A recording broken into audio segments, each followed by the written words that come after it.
Hi, my name is Jonathan Conte, and I'd like to do my second reflection on a video. So, we were prompted with talking about our first reflection and going back and analyzing what it is we spoke about on areas of improvement that we needed for ourselves. And I put together some points that I'd spoken about in the first reflection that I think I improved upon after the course of the semester went by. And the first one was communicating and the use of filler words and fidgeting. One of the problems that I have when I'm presenting sometimes is that I like to use my hands a lot, or I start moving my hands around, or I'll start losing track of thought and go, and the main point of that is I just want to try and eliminate that as much as possible and make my speech sound as smooth as possible when I'm delivering information to people. That way there's no confusion or it's not too spaced out because I can't seem to get my train of thought together.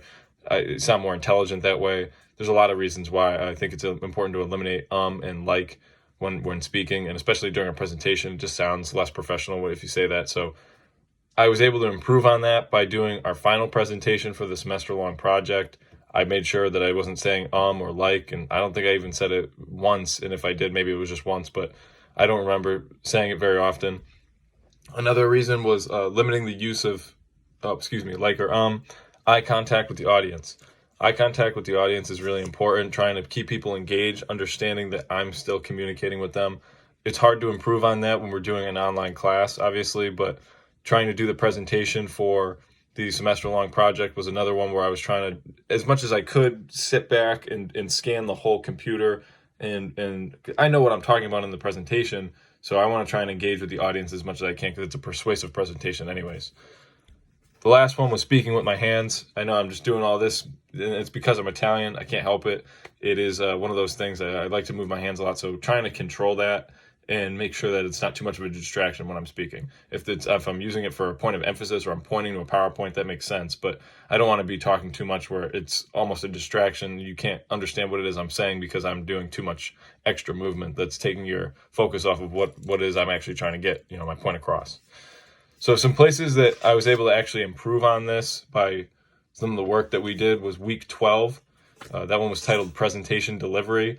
The Steve Jobs video was really helpful to me because I like to see his stage presence and the way that he's able to use his wording to persuade the audience in terms of the product that he was selling. He was talking about an iPhone, and the way that he was he's dressed so casually, you would almost think that it wouldn't be taken that seriously, but he's able to just stand there with this whole presence, this aura around him that, yeah, I'm Steve Jobs. I know what I'm doing. I'm confident. I'm speaking clearly, concise. People understand what it is I'm talking about. They understand that I'm referencing, these other competitors and how our product is better than that. So I really took away from that as something that was important.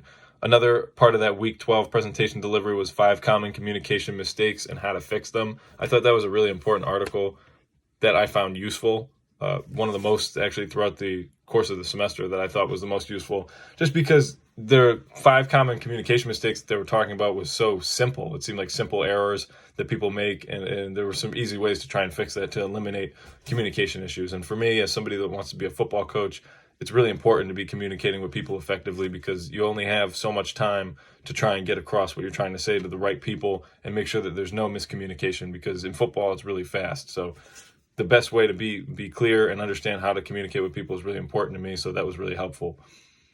The last one was how to never be boring in conversations. I just thought that was an interesting thing for the business world, especially when doing presentations or leading a meeting. If I'm ever in a position where I'm in charge of a group of people, I think that's really important. You don't want to bore the people that are working for you because that would just be terrible, and I'd feel bad for them. I wouldn't want to be boring. I wouldn't want to work for somebody that's boring. So that's important. Last reference that I wanted to make was week 6, meetings and working in groups. The Harvard Business Review article, Do You Really Need to Hold That Meeting? Again, kind of like in that last part of the week 12 section, I thought it was really important. Managing groups, I think, is really important as somebody who wants to be in a position of authority or control, where I need to be managing. Okay, what are they doing over here? What is the offense, defense doing for a coach? That's really important to me. So I see how that relates to my future in the workforce.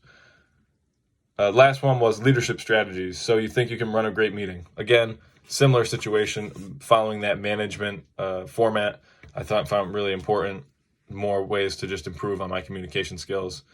And that's actually pretty much it. Just to recap, the communicating, limiting eye contact, use of filler words like and speaking with the hands were all things that I felt like I improved upon over the course of this semester. Thank you.